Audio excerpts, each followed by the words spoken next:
As we come on air, we have serious news of a major possible air crash in the United States. A plane appears to have crashed into one of New York's tallest buildings, the World Trade Center. The whole building has collapsed. The whole building has collapsed? The building has collapsed. People were very frightened and running from the scene, and that the explosions there were still out of control, that explosions were still taking place at the World Trade Center as a result of this plane crash. A convoy of heavily armed and heavily armoured vehicles, each one crammed with Royal Marines, heads out into the Afghan desert, looking for a fight. 3 days later, they found one. The battle around Basra. UK forces say they've captured an Iraqi general. We're also getting reports this morning of an explosion, a bomb explosion in Russell Square. Some eyewitnesses say it was in a litter bin, and some eyewitnesses also say that it blew the top off a bus. And Scotland Yard have now confirmed that there was an explosion in Russell Square. As the commandos start to pull out, this happens. Hey, come in!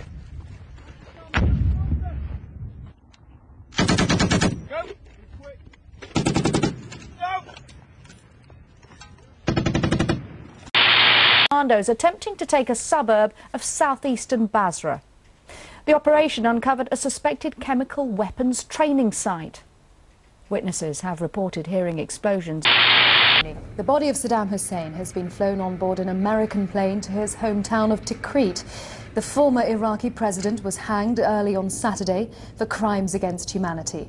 His family has issued a statement saying they intend to hold his funeral in the insurgent stronghold of Ramadi. Tonight, Japan is quite literally shaken to its core. At 2:45 p.m. local time, the biggest earthquake in the country's history struck 80 miles off the nation's northeast coast. It triggered a huge tsunami which swept several miles inland, sweeping away everything in its path. It's too early to establish a death toll, but it is certain to be in the thousands. The epicenter was off the city of Sendai, but the impact was felt for hundreds of miles. Osama bin Laden is dead. Tonight, I can report to the American people and to the world that the United States has conducted an operation that killed Osama bin Laden, the leader of Al-Qaeda, and a terrorist who's responsible for the murder of thousands of innocent men, women, and children.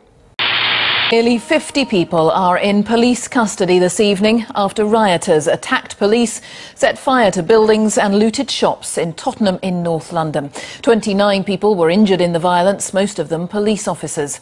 The trouble developed after a peaceful protest about the death of a local man, Mark Duggan, who was shot dead by police on Thursday. Downing Street has described the rioting as utterly unacceptable.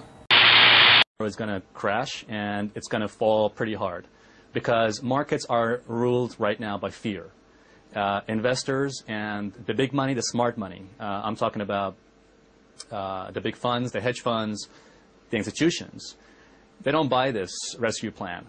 They basically, they know the market is toast. They know the stock market is finished. The euro, as far as they're concerned, they don't really care. They're moving their money away to safer assets, like treasury bonds, 30-year bonds, and the US dollar. So it's not going to work.